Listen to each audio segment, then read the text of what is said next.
ክቡር ዶክተር አብይ አህመድ የኢትዮጵያ ፌደራላዊ ዲሞክራሲያዊ ሪፐብሊክ ጠቅላይ ሚኒስትርና የዕለቱ የክብር እንግዳ፣ የተከበሩ አቶ አገኘሁ ተሻገር የፌዴሬሽን ምክር ቤት አፈ ጉባኤ፣ ክቡር አቶ ቴዎድሮስ ምህረት የፌደራል ጠቅላይ ፍርድ ቤት ፕሬዝዳንት፣ ክቡር አቶ ተመስገን ጥሩነህ የኢትዮጵያ ፌደራላዊ ዲሞክራሲያዊ ሪፐብሊክ ምክትል ጠቅላይ ሚኒስትር፣ ክቡር አቶ አደም ፋራህ በምክትል ጠቅላይ ሚኒስትር ማዕረግ የዲሞክራሲ ስርዓት ግንባታ ማስተባበሪያ ማዕከል ኃላፊ፣ ክቡራን የክልል ርዕሳነ መስተዳድሮች፣ ክቡራን የሁለቱ ከተማ አስተዳደር ከንቲባዎች፣ ክቡራን ሚኒስትሮች፣ ሚኒስትር ዴኤታዎች፣ ክቡራን አምባሳደሮችና ዓለም አቀፍ ተቋማት ኃላፊዎች፣ ክቡራትና ክቡራን ጥሪ የተደረገላችሁ እንግዶች እንኳን ወደ ዲጂታል ኢትዮጵያ 2030 ማስጀመሪያ መርሃ ግብር በደህና መጣችሁ። እንኳን በሰላም ተገናኘን።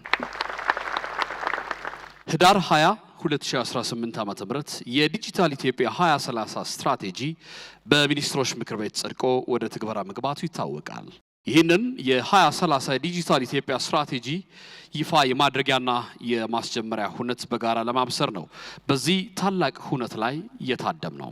በዛሬ ሁነት ስለ ቴክኖሎጂ ብቻ ሳይሆን የምናወራው እያንዳንዱ ዜጋን ለማገልገል ኢኮኖሚያችንን ለማሳደግና ሀገራችንን በዓለም አቀፍ የዲጂታል ማዕከል ውስጥ ለማስቀመጥ በዲጂታል መንገድ እንዴት እየተለወጠች እንደሆነ ለማውሳት ጭምር ነው።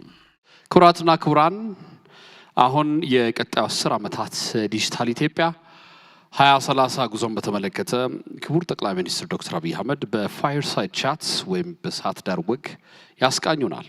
ይህንን እንዲያከናውኑ ክቡር ዶክተር በለጠ ሞላ የኢኖቬሽንና ቴክኖሎጂ ሚኒስትርን ወደ መድረክ ጋብዛለሁ። መልካም ጊዜ ይሁንላችሁ።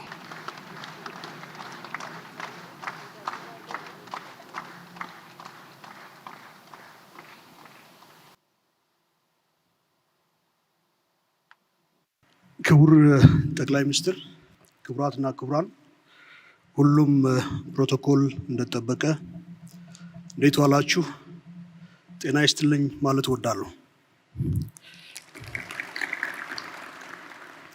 ክቡር ጠቅላይ ሚኒስትር፣ እንግዲህ ከውድ ጊዜው ቀንሰው የቀጣይ 5 ዓመት ሀገራዊ የዲጂታል ጉዞ ምን ይመስላል፣ ምን ላይ እንደርሳለን፣ መንገዳችንስ ምን ይመስላል የሚለውን ሰፋ ባለ የእርስዎን ምልከታ ማዳመጥ የምንችልበት እድል ስለሆነ ይህንን ሞግ ከእርስዎ ጋር ለማድረግ እድል ስላገኘው በግሌ በጣም ደስ ያለኝ መሆኑን እየገለጽኩ፣ ክቡር ጠቅላይ ሚኒስትር፣ እንግዲህ አንድ 10 እንድንወያይባቸው እንፈልጋቸው 10 ያህል ነጥቦች አሉ።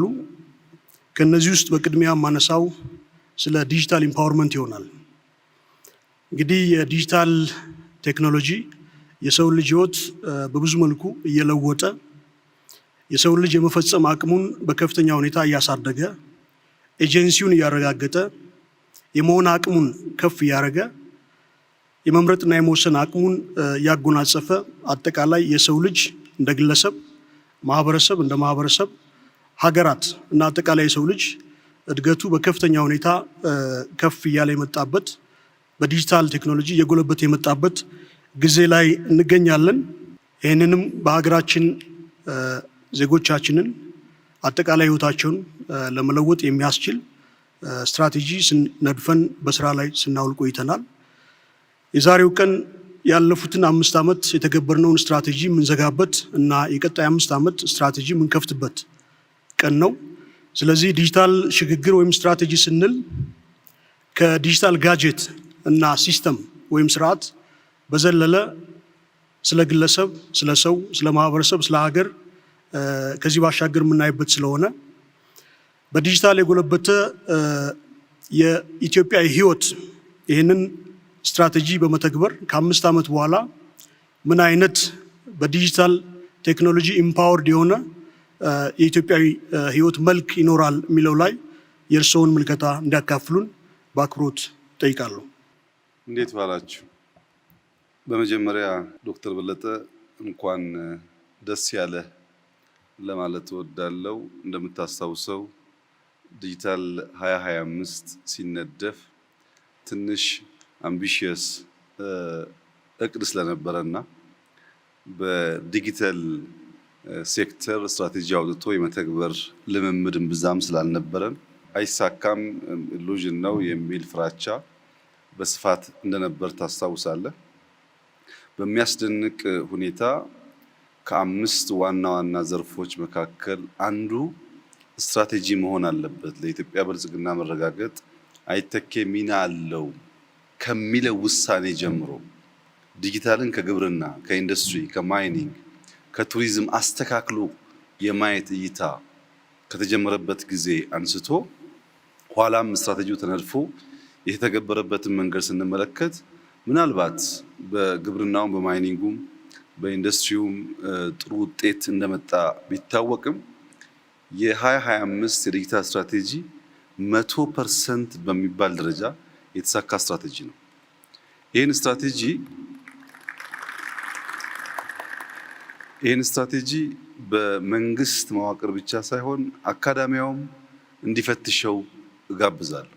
ምን ነበር ትልሙ፣ ንድፉ፣ ምን ተሳካ፣ ምን አልተሳካም የሚለውን ለማየት እድል ቢያገኙ አንድን ነገር አርቆ ማቀድ አርቆ ማለም ብቻ ሳይሆን የመከወን ብቃት ከዚያ ውስጥ እንዴት ሊወጣ እንደሚችል የሚያሳይ አስተማሪ ጉዞ ስለነበረ አንተ በዋነኛነት ይህን ስትራቴጂ የመራውን ተቋም የመራህ ሰው ስለሆንክ እንኳን ደስ ያለህ ብልህ የሚገባህ ይመስለኛል።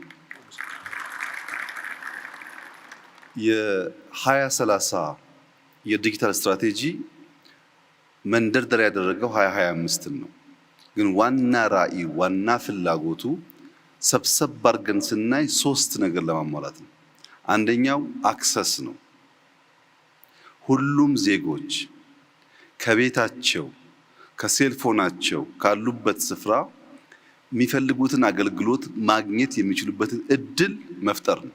በ2030 የዲጂታል ፔኔትሬሽን በዴታ 90% እንደርሳለን የሚለው የ2030 ስትራቴጂ በጣም ኮንሰርቫቲቭ ከመሆኑ የተነሳ ነው እንጂ ማለም መተለም ያለብን 100% ነው።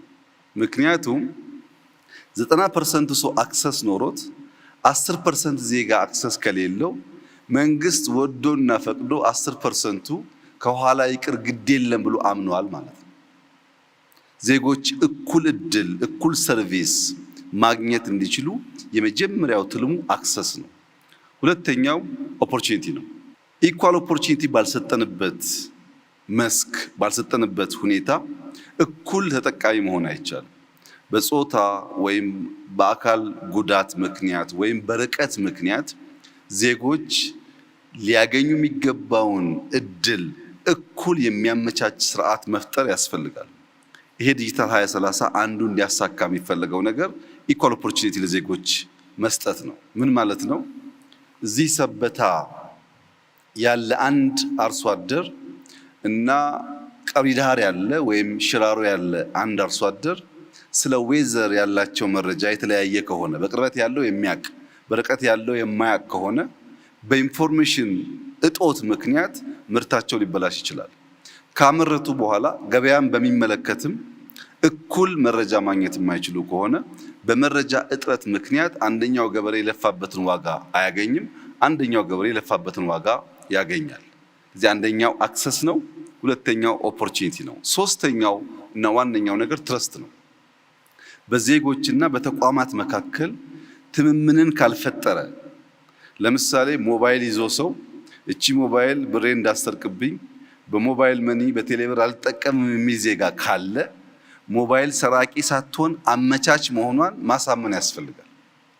በተቋምና በዜጎች መካከል ትምምን ካልተፈጠረ የገንዘብ ትራንዛክሽን፣ መማር ማስተማር፣ ስለ ጤና ዳታ መስጠት፣ ደፍሮ ለስራ አፕላይ ማድረግ፣ ፐርሰናል መረጃን በክላውድ ላይ ማስቀመጥ የመሳሰሉ ጉዳዮች የሚታሰቡ አይደሉም።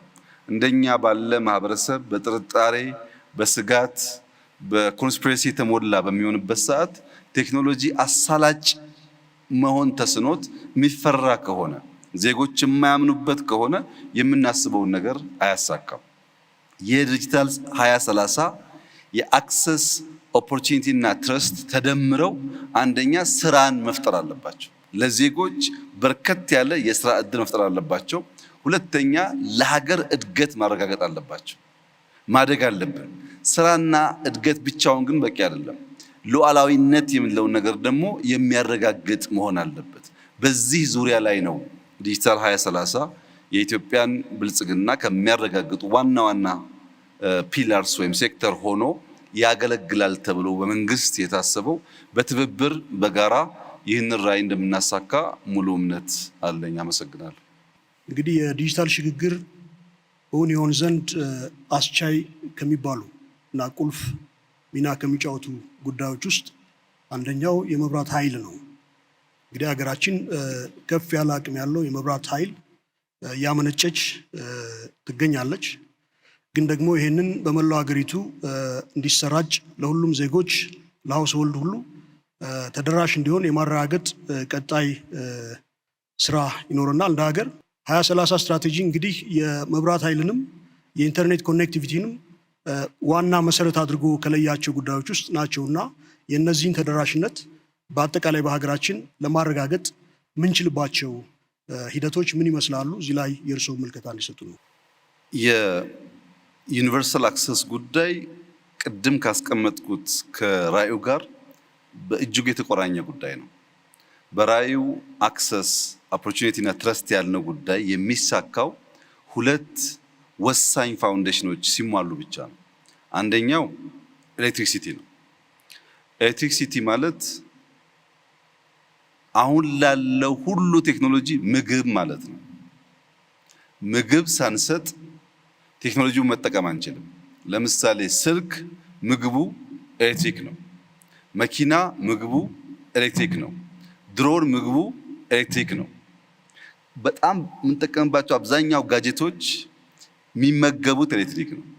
ምግቡን ከልክለን ጋጀቱን ብንሰጥ ሰው መጠቀም አይችልም። ኤሌክትሪክ አሁን ላለው ቴክኖሎጂ ምግብ ስለሆነ ምግብ በበቂ ደረጃ ያልተሰጠው ማንኛውም ቴክኖሎጂካል ውጤት የሚጠበቅበትን ሰርቪስ አይሰጥም። ለምሳሌ መኪና ለአንድ አርሶ አደር ባቀርብለትና ያም መኪና ቻርጅ ማድረግ ባይችል ወይም ትራክተር ባቀርብለትና ትራክተሩ በኤሌክትሪክ የሚሰራ ሆኖ ቻርጅ ማድረግ ባይቻል ወይም ፕሮዳክቶች ለዴሊቨሪ ቅድም ሞተር ሳይክል አይመረጥም ተብሏል። በድሮን ዴሊቨር ማድረግ ብንፈልግ እና ቻርጅ ማድረግ ያለብን በኤሌክትሪክ ቢሆን በኤሌክትሪክ እጦት ምክንያት ትራክተሩም፣ መኪናውም፣ ሴልፎኑም፣ ቴሌቪዥኑም፣ ፍሪጅተሩም እያለ ሰው ሊገለገል አይችልም። የቴክኖሎጂዎች ሁሉ ምግብ የሆነውን ኤሌክትሪሲቲ ማዳረስ ያስፈልጋል። የምናዳረስበት መንገድ የግድ ናሽናል ግሪድ መሆን አይጠበቅበትም። አንዳንዱን በሚኒ ግሪድ፣ አንዳንዱን በኦፍ ግሪድ ሊሆን ይችላል። ለምሳሌ የተሻገረ ገጠር ባልነው የሶላር ሲስተም በየአርሶ አደሩ ቤት ለማዳረስ እየተሞከረ ነው ያለው። ኢትዮጵያ አሁን የሶላር ሴል ማምረት ጀምራ በወር ከ20 እስከ 25 ሚሊዮን ዶላር ኤክስፖርት አደርጋለች። ያንን ሴል የሚቀረውን ነገር በማሟላት በኢትዮጵያ ገጠር ውስጥ እንዲስፋፋ ማድረግ ይቻላል። በአጭሩ ኤሌክትሪሲቲ ማለት ቤድሮክ ኦፍ ትራንስፎርሜሽን ነው። እሱን ሳናሟላ የምናረጋግጠው እድገት አይኖርም። የተሟላ እድገት ለማምጣት ኢነርጂ ያስፈልጋል። ያ ኢነርጂ ግን በከተሞች የታጠረ በቅርብ ርቀት የታጠረ ሳይሆን ሁሉም ዜጎች የሚያገኙት መሆን አለበት። ሁለተኛው ኮኔክቲቪቲ ነው። በርከት ያሉ ከተሞች 4G 5G አክሰስ ማድረግ ጀምረዋል። ኮኔክቲቪቲ ግሬት ኢኳላይዘር ነው ይባላል።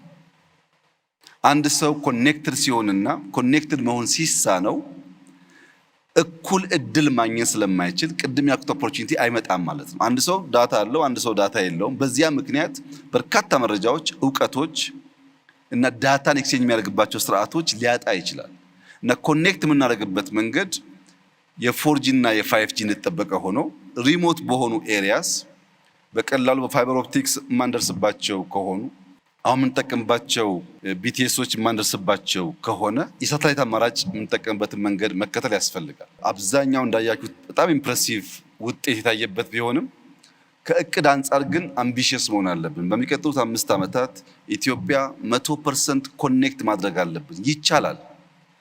እንደሚቻል አምነን ኮኔክት ካላደረግን በስተቀር ዜጎች እኩል እድል ማግኘት አይችሉም። እኩል እድል አግኝተው አይማሩም። እኩል እድል አግኝተው አይታከሙም። እኩል እድል አግኝተው ስራ አያገኙም። እኩል እድል ያላገኘ ዜጋ ደግሞ 130 ሚሊዮን ሰዎች አሉኝ ተብሎ ሊቆጠር አይገባውም። እኩል እድል ማግኘት አለበት። ያ እንዲረጋገጥ ኤሌክትሪክ እንደ ምግብ፣ ኮኔክቲቪቲ ደግሞ እንደ ኢኳላይዘር ተወስዶ አግሬሲቭሊ ልንሰራበት የሚገባ ሴክተር ነው። ይህንን ስናሳካ እና ደግሞ እውቀት ስንጨምርበት ነው ያልነውን ትልም በተሟላ መንገድ ልናረጋግጥ የምንችለው። 2030ን ስንፈጽም የተለወጠ ኢትዮጵያዊ ህይወት እንዲታይ ይጠበቃል። ስለዚህ ይህን የዲጂታል ሽግግር ለማድረግ እንግዲህ መሰረተ ልማት ግንባታ ውስጥ መግባታችን አይቀርም። የጀመርናቸውን አስፍተን የገነባን እንሄዳለንና ይህንን ሽግግር ለማስቻል የትኞቹ መሰረተ ልማቶች ይሆናሉ ልዩ ትኩረት እና ኢንቨስትመንት አቅጣጫ የሚያርፍባቸው? እዚህ ላይ ሀሳቡን እንዲሰጡን። የዲጂታል መሰረተ ልማት በሚመለከት በሁለት ከፍለን ማየት እንችላለን። አንደኛው ዲጂታል ፐብሊክ ኢንፍራስትራክቸር ወይም ዲፒአይ የሚባለው ነው። ሁለተኛው ደግሞ ኬፒአይ የሚባለው ነው፣ ኪ ፐብሊክ ኢንፍራስትራክቸር የሚባለው ነው። ኬፒአይ የሚባለው የሎ ኢንፎርስመንት ሲስተም ሊሆን ይችላል፣ የመንግስት የተለያዩ ሲስተሞች ሊሆኑ ይችላሉ። አሁን እኛ የምናተኩረው የዲፒአይ ላይ ነው፣ ዲጂታል ፐብሊክ ኢንፍራስትራክቸር ላይ። እነዚህ ዋና ዋና ተብሎ የሚገለጹት ለምሳሌ አንደኛው ፋይዳ ነው። ፋይዳ ዋና የፐብሊክ ኢንፍራስትራክቸር የሚያደርገው ዋና ጉዳይ ምንድን ነው? ለምሳሌ ዶክተር በለጠ 1000 ብር አለ ደሞዝ ወስደሃል። ያን 1000 ብር የት እንዳስቀመጥክ አታውቅም። ቤት ይሁን ቢሮ ይሁን ኪስ ይሁን አታውቅም። ብሩ አለ፣ አድራሻውን ስለማታውቅ ካፍቴሪያ ሄደ ቡና ብታዝ ሂሳብ ስትባል ገንዘብ አለኝ ግን አሁን ለጊዜው አድራሻውን አላውቅም ብትል የሚሰማ ሰው አይኖርም። ገንዘብ ኦን ማድረግ ብቻ ሳይሆን የት እንዳለ ማወቅም ጭምር ኢምፖርታንት ነው። 130 ሚሊዮን እንዳለን መናገር ሳይሆን እያንዳንዱ ዜጋ የት እንዳለ ምን እንደሚሰራ በምን እንደሚተዳደር ካላወቅን ስራ የለም ስራ አለ፣ ንግድ አለ ወይ ንግድ የለም፣ ሰው ይማራል አይማርም፣ የጤና ችግር አለ የምታውቅበት ምንም መንገድ የለም። ፋይዳ አድራሻን ጨምሮ የአንድን ዜጋ ሁለንተናዊ መረጃ የሚይዝ ሲሆን ያን መረጃ ያለው ሰው ወደ ዲጂታል ፔመንት ሲስተም ቨርቹዋሊ በአካል ሳይገኝ ሊበደር፣ ገንዘብ ሊያስተላልፍ፣ ሊገዛ ይችላል። ምን ከሆነ ከታወቀ በማይታወቅ ሰው ያንን ትራንዛክሽን ማካሄድ አይቻልም። የመጀመሪያው በዲፒአይ በአንክሮ ማየት የሚገባን ጉዳይ ፋይዳ ላይ ግን አድሬስ ጨምረም ማለት ነው። ሁለተኛው የፔመንት ሲስተም ነው። የፔመንት ሲስተሙ አሁን ያለው ቅድም የተነገረው ከካሽ ኢትዮጵያ ባለፉት 5 ዓመታት በአብዛኛው ካሽ ላይ ተንተራሰ የንግድ ስርዓታችን ወደ ዲጂታል ተቀይሯል። ይሄ ልክ እንደ ተራ ዜና እንደ ተራ ንግግር የሚታይ ጉዳይ አይደለም። ምክንያቱም ኢትዮጵያ በየዓመቱ ካሽ ለማሳተም በ100 ሚሊዮን ዶላር ታወጣለች። ምክንያቱም የኛ ካሽ ከታተመ በኋላ የአያያዝ ስርዓታችን ችግር ስላለበት እንደምታውቁት ቶሎ ያ ገንዘብ አውት ኦፍ ኦርደር ይሆናል። አዳዲስ ብሮች ካልታተሙ በስተቀረ በነበረን ካሽ መገበያየት አንችልም። አሁን ዲጂታል የግብይት ስርዓቱ የካሹን ኦቨርቴክ በማድረጉ ብቻ በርካታ ሀብት ቀንሷል ለሀገራችን ማለት ነው። ይህ ፔመንት ሲስተም ግን በሁሉም ሴክተር አሁን ደግሞ ከሎካልም ወጥቶ ኢንተርናሽናሊም ተአማኒ የሆነና ለመገልገል የሚያስችል መሆን አለበት። አንድ ሰው እዚህ ሆኖ ከሌላ ሀገር የሚገዛው ዕቃ ካለ በዲጂታል ፔመንት ሲስተም መግዛት የሚችልበትን ስርዓት መፍጠር ያስፈልጋል። ዘመን ገበያን እንደ ኤግዛምፕል ብንወስድ በየዓመቱ በሚመጡ በዓላት ከዚህ ቀደም የነበረው የበግ ዋጋ ወይ ሽንኩርት ዋጋ ወይም የሆነ ኮሞዲቲ ላይ ንግድ ስርዓቱ መሀል ላይ ባሉ ሰዎች ይፈጠር የነበረውን አነሰሰሪ የዋጋ ውድነት በከፍተኛ ደረጃ ቀንሷል። ፈላጊና ሻጭ በቀጥታ ያገናኛል። ዘመን ገበያን ብናስፋፋ በየቦታው ስቶሬጅ ቢኖረን 1 ሊትር ውሃ ከሚያወጣው ዋጋ በላይ እንዳይሸጥ ለመከላከል ያስችላል። እና ዲጂታል ፔመንት ሁለተኛው ክሪቲካል ኢንፍራስትራክቸር ነው።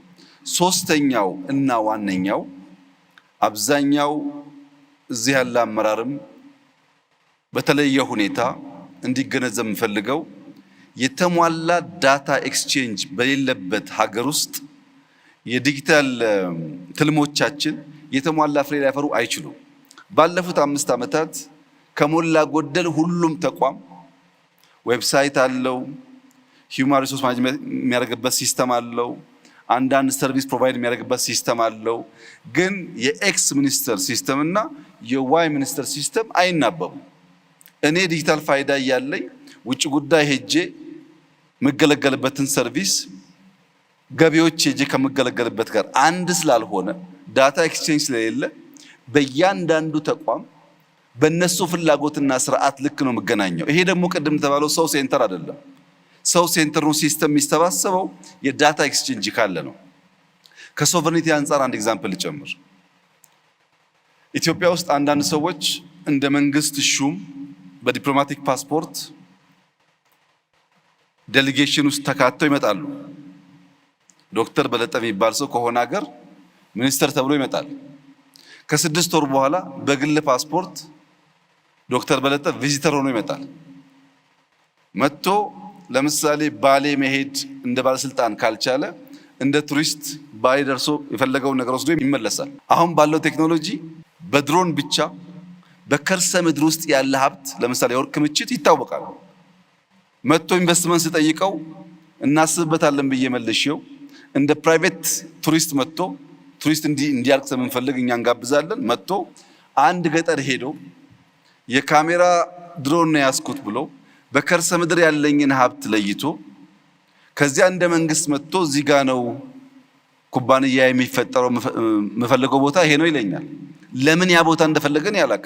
አንድ ሰው መልኩን ቀይሮ ስሙን ቀይሮ አድራሻውን ቀይሮ ሊመጣ ስለሚችል በውጭ ጉዳይና በኢሚግሬሽን መካከል በኢሚግሬሽንና በፖሊስ መካከል በፖሊስና ቱሪዝም ሚኒስቴር መካከል የዳታ ኤክስቼንጅ አለ ማለት ምንም መልኩን ቢቀይር ሰው መጥቶ ሊያታለን አይችልም ማለት ነው። ያም ማድረግ ካልቻል ውጭ ጉዳይ የከለከለውን ቱሪዝም ለምኑ ያመጣዋል። ቱሪዝም ለምኑ ያመጣውን ኢሚግሬሽን የውጭ ጉዳይ ሲሆን የሚገለገልበት ሲስተም አለው።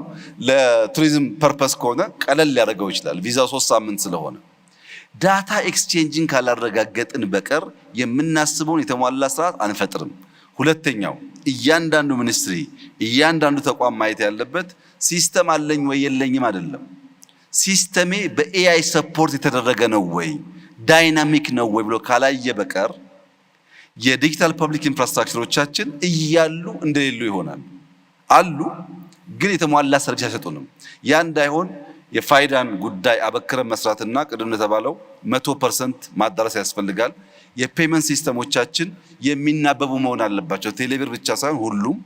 ሶስተኛው ዳታ ኤክስቼንጅ በባንኮች መካከል፣ በመንግስት ተቋማት መካከል፣ በመንግስትና በግል በተለየ የዳታ ሌየር መካከል ኤክስቼንጅ ማድረግ ካልቻል ዲጂታል የኢትዮጵያን ኢኮኖሚ የሚያግዝ መሆን አይችልም። ማኑዋል የነበረውን ነገር በኮምፒውተር ማድረግ ብቻ በቂ አይደለም። ዳይናሚክ መሆን አለበት እና ዲፒአይ ላይ ሶስቱን እንደምሳሌ ብንወስድ በጣም ክሪቲካል ተብሎ ሊታዩ ይችላሉ።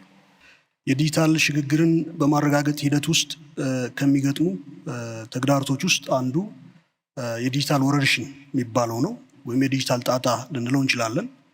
ብዙ ምርታዎች ያሉት እንደመሆኑ ያህል የሰው ልጅ አቅም በከፍተኛ ሁኔታ ከፍ የሚያደርግ ምርታማነትን የሚጨምር እንደሆነ ሁሉ ዲጂታል ቴክኖሎጂ አብሮ ይዟቸው ከሚመጡ ችግሮች ውስጥ እንግዲህ እንደ ዴታ የመረጃ ማጭበርበር፣ የመረጃ ጉዳይ አጠቃላይ እንደ ፌክ ኒውስ የምንለው እንዲሁም የሳይበር ቡሊንግ፣ ሳይበር ክራይም የምንላቸው በርካታ ተያያዥ ቻለንጆች አሉና ወጣቶቻችን አጠቃላይ ህዝባችን ዜጋችን ወደ ዲጂታል ስርዓት ውስጥ እንዲገባ ትልም እያስቀመጥን ነው። ወጣቶቻችን ተጋላጭነታቸውን ለመቀነስ ወይም የሳይበር ክራይም ተጠቂ እንዳይሆኑ፣ የሳይበር ወረርሽኝ ተጠቂ እንዳይሆኑ በተለያየ አግባብ እነሱን እንዴት ልንከላከል እንችላለን ብለው ያስባሉ? ይሄ እንዲያካፍሉ። የሳይበር ሴኩሪቲ ጉዳይ ዛሬ ለምናወራው ጉዳይ በጣም ኢምፖርታንት ቢሆንም አጠቃላይ እድገት ፕሮግረስ የሚባለው ጉዳይ ፕሮግረስ ዊዛውት ሴኩሪቲ ፕሮግረስ አይደለም። ለምሳሌ ሰው በእግር ሲሄድ የነበረበትን መንገድ ዛሬ መኪና ገዝተንለት በእግር 20 ዓመት በሰላም ሲመላለስ የኖረ ሰው መኪና በመያዙ ምክንያት ብቻ አደጋ ደርሶበት የሚሞት ከሆነ ቢቀርበት ነው የሚሻለው መኪናው። ወይም በካሽ ስንገለገል ምንም ችግር ሳይገጥመን ቆይቶ ወደ ቴሌብር ስንገባ ብራችን የሚዘረፍ ከሆነ ቴክኖሎጂ ቢቀር ነው የሚሻለው። ሴፍቲ ሴኩሪቲ በጣም ኢምፖርታንት ኤሌመንት ነው። ከኬፒአይ አንጻር የተወሰደ እንደሆነ ቅድም ተገለጸው በሰርት እና በሳይበር ዲፌንስ 24/7 የኢትዮጵያን የዳታ ትራንዛክሽን መከላከል የሚያስችል ቁመና እየተፈጠረ ነው ያለው። ይሄ ቁመና ቋሚ አይደለም። ኢንሳን ከጀመርን አመታት ተቆጥሯል። በአፍሪካ የተሻለ የሳይበር ሴኩሪቲ አቅም ያለው ተቋም ነው። ግን በየቀኑ እያደገ ካለው አውድ ጋር አብሮ ካላደገ የአታክ ስርዓቱም ስለሚለያይ አደጋ ሊያስከትል ይችላል። ከኛ የሳይበር ሴኩሪቲ ተቋም ምን እንጠብቃለን የተባለ እንደሆነ አንደኛ ሲስተሞቻችን ፕሮቴክት ማድረግ አለባቸው። እነሱን ተማምነን ሲስተም እንደ ፕራይቬት ካምፓኒ ወይ እንደ መንግስት እንገዛለን፣ እንጠቀማለን።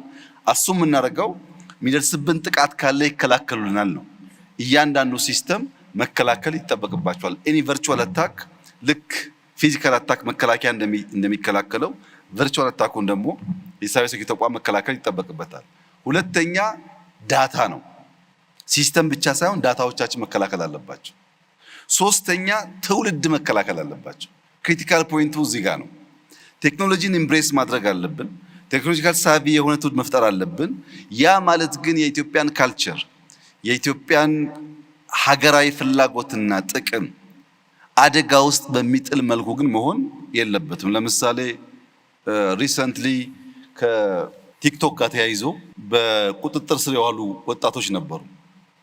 እነዚያ ወጣቶች ለኢትዮጵያ አስፈላጊ ናቸው። ያንን አውድ ተቀላቅለው ፈጥረው ለመማር ስራ ለመስራት መሞከራቸው ሊበረታታ የሚገባው ጉዳይ ነው። ነገር ግን ሲማሩ ከውጭ መማር ያለባቸውን ዕውቀትና መጠበቅ ሴፍጋርድ ማድረግ ያለባቸውን የእኛን ባህል የእኛን ፍላጎት ከቀላቀሉ ግን ጥፋት ያስከትላል። ለዚያ ደግሞ መገሰጽ መመከር ያስፈልጋል ማለት ነው። ግማሹ ለምን ተያዙ፣ ግማሹ ለምን አልተያዙም ይላል። እኛ ልጆቹን ኢንከሬጅ ማድረግ ነው የምንፈልገው፣ ግን እየገሰጽን እያስተማርን። ለምን ለምሳሌ አንድ ሀገር ብንወስድ ስም መጥቀስ ባያስፈልግም ከ16 ዓመት በታች ያሉ ልጆች ሞባይል እንዳይዙ ሕግ ያወጣ ሀገር አለ። ለምን እነዚያ ልጆች ሞባይል ይዘው ከሚያገኙት ዕውቀት በላይ ጥፋት ነው ብሎ አስቧል። ታዲያ እንዴት ቴክኖሎጂ ይጠቀሙ ሲባል ትምህርት ቤት ሲሄዱ ኮምፒውተር አላቸው፣ መምህራን ይቆጣጠራሉ። ቤት ሲገቡ ኮምፒውተር አላቸው፣ ወላጅ ይቆጣጠራል። እዚህ መሃል ግን ስልክ መያዛቸው ጉዳት እንጂ ጥቅም የለውም ብሎ ከልክሏል። ሌላ ሀገር ደግሞ የወሰን እንደሆነ በሳይበር ሴኩሪቲ ተቋም በመገልገል ቲክቶክ በአንድ ሀገር ውስጥ 100% በሚባል ደረጃ ህፃናት ከ16 ዓመት በታች ከሆኑ ከስቴም ውጪ ቲክቶክ ማየት አይችሉም። ቲክቶክ አለ ሳይንስ፣ ማቴማቲክስ፣ ቴክኖሎጂ ነክ ጉዳይ እንጂ ያለባበስ ያዘፋፈን ምናምን ነገር ማየት አይችሉም። ዘግቷል። ያ ሀገር ያ ብቃት አለው። ልጆቼ በቲክቶክ በቴክኖሎጂ ስለ ሳይንስ ሲወቁ፣ ስለ ማቴማቲክስ ሲወቁ፣ ስለ ፊዚክስ ሲወቁ ከዛ ያለፈው እውቀት ግን አያስፈልጋቸውም ብሎ ዘግቷል።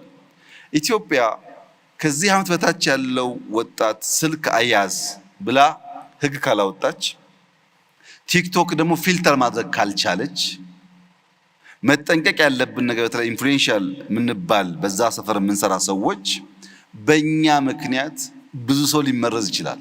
ቢኮዝ ህፃናት አንድ የሚወዱት ሰው አለባበሱ፣ አነጋገሩ፣ ቆመናው ሁሉ ኢንፍሉዌንስ ያደርጋቸዋል።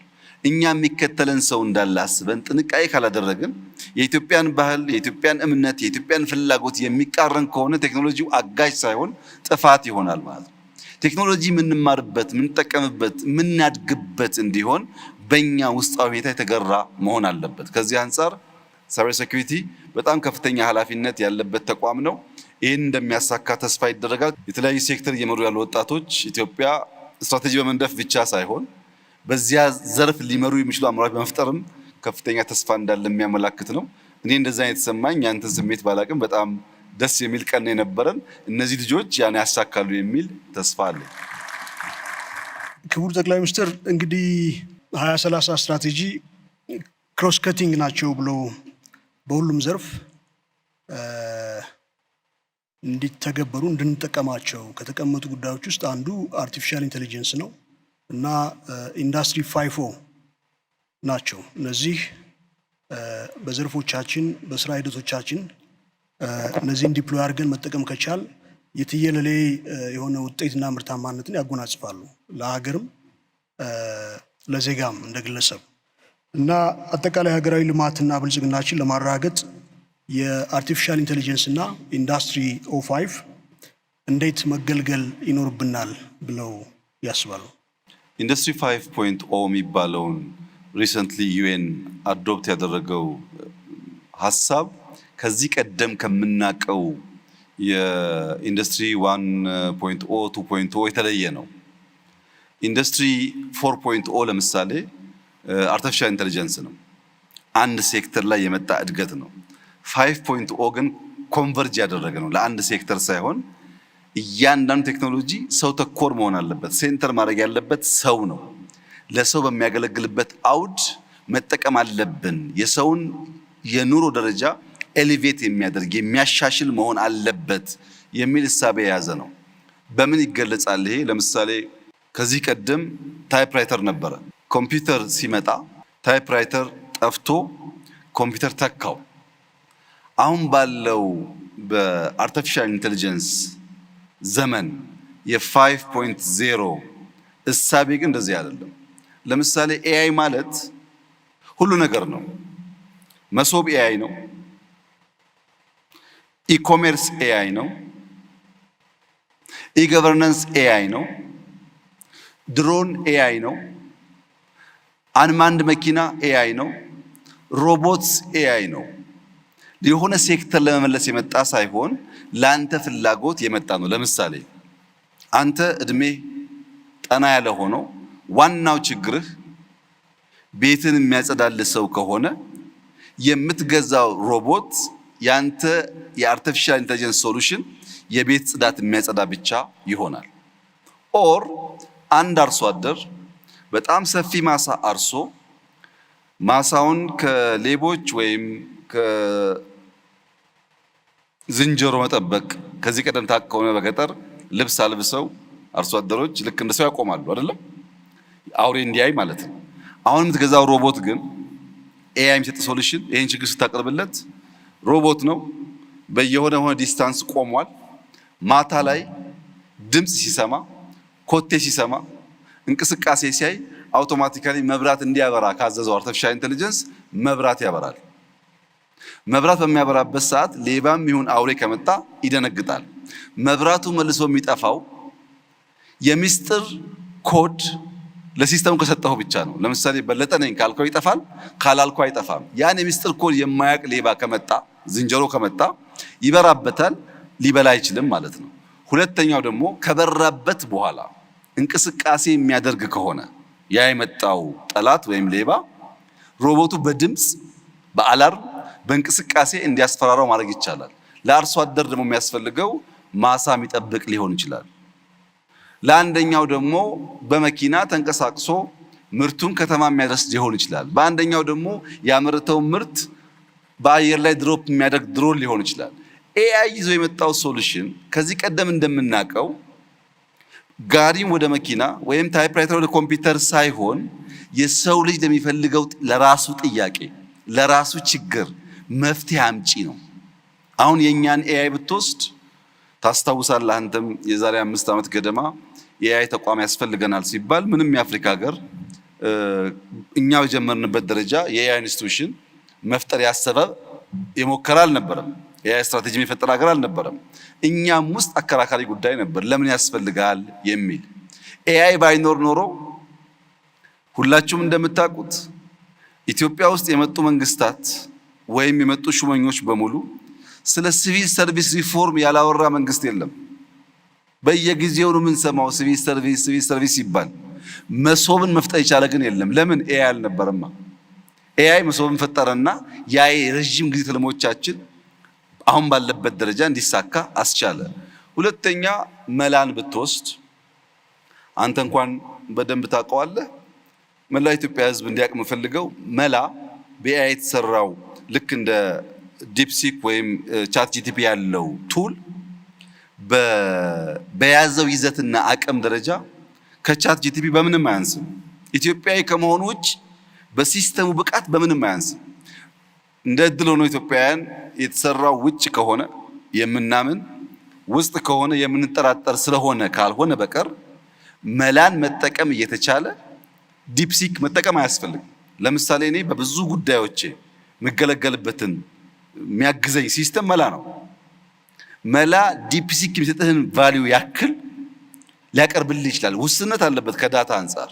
ያን ዳታ ቅድም ባልኩት ኤክስቼንጅ መጨመር ያለብን ነገር ያለ ቢሆንም እና የኢትዮጵያ አርቲፊሻል ኢንተለጀንስ በቅርቡም በጣም ሻል ያለ ደረጃ የደረሱ ሀገራት መጥተው ሲያዩ እንደሰማሁት በብዙ ሀገራት እንደሚቀርበው ጥያቄ ምንም ጥርጥር የለውም የኢትዮጵያን የእድገት ጉዞ ሊፍሮ ከሚያደርጉ በጣም ኢምፖርታንት ፒላር ኢምፖርታንት ቴክኖሎጂካል አቅም አንዱ ነው። ለምን አስፈለገ ያልከኝ እንደሆነ መከተል ሰለቸን። የመጣውን ሁሉ ስንከተል ኋላ ስለቀረን እንዲያ መከተል እንዳማረብን ከኛ ጋር እንዳይኖር ሊፍሮግ ለማድረግ የመደመር መንግስት እንዳስቀመጠው አንዱ መፍትሄ ኤአይ ነው። ኤአይ ኢትዮጵያ ውስጥ ልጅ ጀማሪ ተቋም ቢሆንም ባስገኘው ውጤት እና እንደምታውቀውም ባለው ሄድኳርተር በጣም አስደማሚ ደረጃ የደረሰ ተቋም ነው።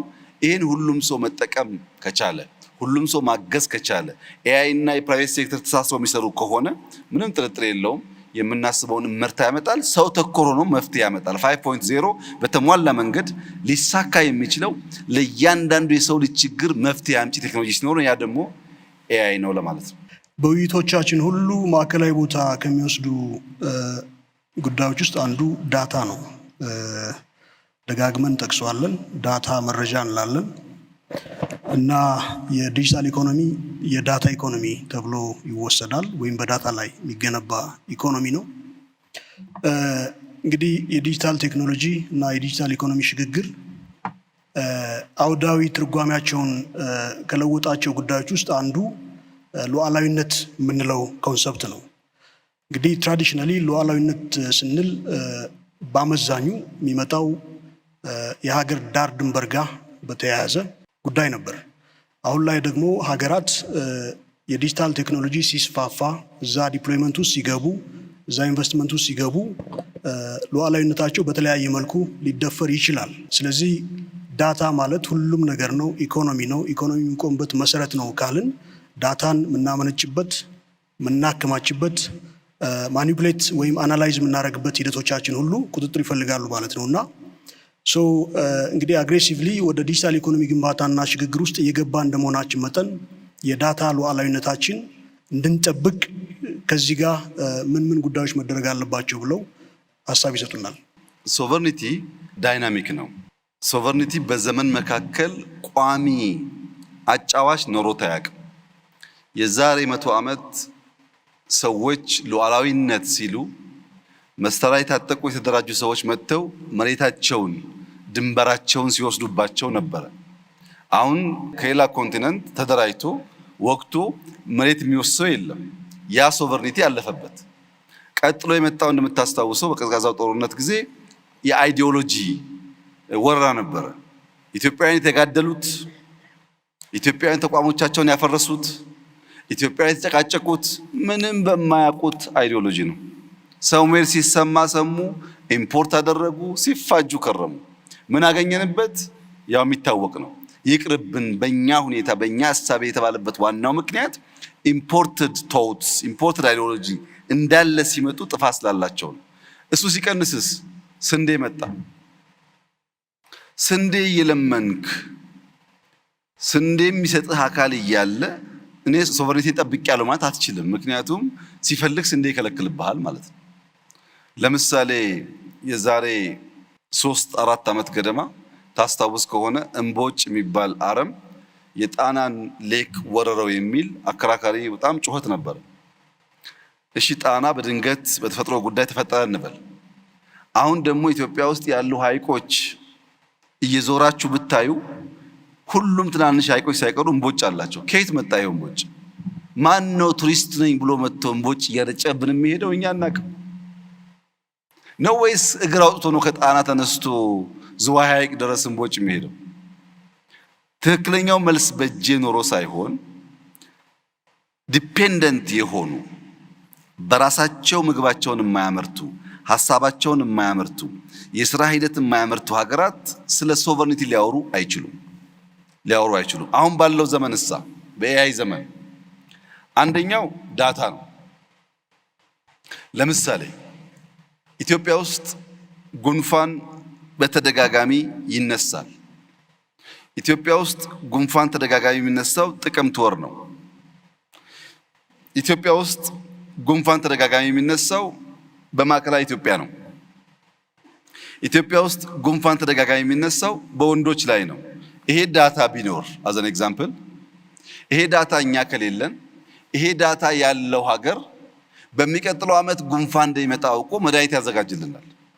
በዛ ዳታ መድኃኒት አዘጋጅቶ አንተ ትታመማለህ፣ እሱ ያቀብልሃል መድኃኒትን እስካላመረት ድረስ ሶቨሬኒቲ ልታወራ አትችልም።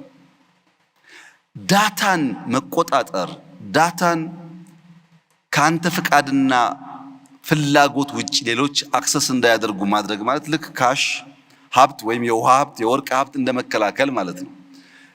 ሌትስ ሴይ አሁን ዳታውን በክላውድ ቅድም እንሰራለን ስላላችሁ ገነባችሁት ብለን ደግሞ እናስብ። ዳታ ሴንተር ገንብታችሁ ዳታችንን እንቆጣጠራለን ደግሞ ይባል። ቀጥሎ ደግሞ የቺፕስ ጉዳይ ይመጣል። ዳታ ሴንተሩ የሚገነባበት ቺፕስ አልሰጥህም ይልሃል። የሁሉ ቺፕስ የሁሉ ቴክኖሎጂ ኢንፑት አፍሪካ ሆና እያለች አፍሪካ ሁሉንም ቺፕስ ከውጭ የምታመጣ ከሆነ ስንዴ ብታመርትም በቺፕስ ደግሞ ነገ ትያዛለች። እና ሶቨርኒቲ ዳይናሚክ ነው። በየዘመኑ ካለ ጉዳይ ጋር እያደገመ ነው። ለምሳሌ አሁን ፋይዳን ውሰድ። ፋይዳ ሲስተም 30 ሚሊዮን ሰው ደርሰናል አለ። 30 ሚሊዮን ማለት አፍሪካ ውስጥ ከግማሽ በላይ የአፍሪካ ሀገራት 30 ሚሊዮን ፖፑሌሽን የላቸው። በአፍሪካ ሀገራት ሳይ ብትወስድ ሙሉ 100% ፖፑሌሽኖቻቸውን በፋይዳ አሳስበዋል ማለት ነው። ፋይዳን ነዮዳይ ስለሰሩት ዛሬ ለዛምቢያ ማርኬት ለማቅረብ ለተለያዩ አፍሪካ ሀገር ለማቅረብ ድርድር ላይ ናቸው። ለምን? ቴክኖሎጂ ኦውን ስላደረግን። ቅድም ክቡር አቶ ቴዎድሮስ ምህረት ጋር እናወራ ነበረ። የፍርድ ቤት ስርዓታቸውን ኦቶሜት ስላደረጉ 2-3 የአፍሪካ ሀገራት መጥተው የእነሱን ሲስተም መግዛት ጥያቄ እያቀረቡ ነው። በሞባይል መኒ በቴሌብር በቅርቡ የኢትዮ ቴሌኮም ሲኦ ካሜሮን ነበሩ እንደምታስታውሰው። የኛ ሞባይል መኒ እዛ ሊሸጡ የተነጋገሩ ነው ያሉት። በፋይዳ በፔሜንት ሲስተም መሶብ በርካታ ሀገሮች እየጠየቁ ያሉበት ዋናው ምክንያት ምንድነው? አፍሪካ ውስጥ ጥቂት ሀገራት እኔም አንተም የምናውቃቸው ሀገራት ሲስተሞቻቸውን ከሌላ ዓለም አመተው ተጠቅመው እነዚያ ሀገራት ጋር እሰጣ ገባ ውስጥ ሲገቡ የፍርድ ቤት ሲስተም የተዘጋበት ሀገር አለ። የፔመንት ሲስተም የተዘጋበት ሀገር አለ። የሜዲካል ሲስተም የተዘጋበት ሀገር አለ። ከውጭ ስናመጣ ሲስተሙን በርቀት ይዘጉብንና እንቅስቃሴ ስለሚያግቱን አፍሪካ ውስጥ አቅም ካለ የአፍሪካን አቅም መጠቀም ይሻላል የሚል እሳቤ አሁን በጣም በርካታ ሀገራት ውስጥ እየተፈጠረ ነው ያለው። ታዲያ ችግሩ ምንድነው? የኢትዮጵያ አርቲፊሻል ኢንተለጀንስ ተቋም ኢንሳ፣ የፋይዳ ተቋም፣ ሌሎችም ተቋማት ማሰብ ያለባቸው ጉዳይ በሀገር ውስጥ እኛ የለመድነው ካልቸር ማከላከል ነው። ፕራይቬት ሴክተር የሚያሳትፍ አይደለም። አሁን ካሜሮን ወይም ጋና ወይም ታንዛኒያ መሄድ ስናስብ ኢንሳና ፋይዳ በቀጥታ መሄድ ብቻ ሳይሆን የኢትዮጵያ ሀገር በቀል ፕራይቬት ሴክተር ካምፓኒዎች እያደጉ ያሉ ስታርታፖች እንዲሄዱና እንዲሰሩ አስፈላጊው ድጋፍ የተደረገላቸው በአፍሪካ ማርኬት እንዲወዳደሩ ካላደረግን በቀር የመንግስት 3 እና 4 ኤጀንሲዎች ያን ነገር ሊያሳኩት አይችሉም። እኛ ማሰብ ያለብን ነገር የፕራይቬት ኩባንያ ሆኖ ኢትዮጵያዊ ኩባንያ ሆኖ 5 ቢሊዮን ብር ቢያተርፍ ምንም ችግር የለውም። የኛ ኩባንያ እስከሆነ ድረስ የግድ ኢንሳ መሆን የለበትም፣ የግድ ኤአይ መሆን የለበትም። ፕራይቬት ሴክተር ኢትዮጵያዊ ተቋማት የኛን ቴክኒካል ድጋፍ፣ ፋይናንሻል ድጋፍ፣ የማርኬት አክሰስ ድጋፍ እያገኙ በአፍሪካ ማርኬት ውስጥ ስራ እንዲሰሩ ካደረግናቸው በዛ ልክ ዳታ እናገኛለን፣ ልምድ እናገኛለን፣ ገንዘብ እናገኛለን። በለጠ ሰራውና ኤአይ ሰራው ወይም ኤክስ ኩባንያ ሰራው በኢትዮጵያ ደረጃ በማክሮ ሌቭል ሲታይ ለውጥ የለውም። ተቋማትና ኃላፊዎች ማከላከል ሳይሆን ፕራይቬት ሴክተር በተለይ ስታርታፕስ ደግፈን ወዲያ ማርኬት እንዲወጡና ትርፋማ እንዲሆኑ ማድረግ ስንችል ነው እንግዲህ ቅድም የተባለው ዩኒኮርን ሊሳካ የሚችለውና ሲስተሞች አሉ፣ ፍላጎት አለ። ፕራይቬት ሴክተር ማሳተፍን ታሳቢ ካደረግን በተሟላ ሁኔታ የዳታ ሶቨርኒቲ ብቻ ሳይሆን የሌላንም አክሰስ የማድረግ አቅማችን እያደገ ይሄዳል ማለት ነው።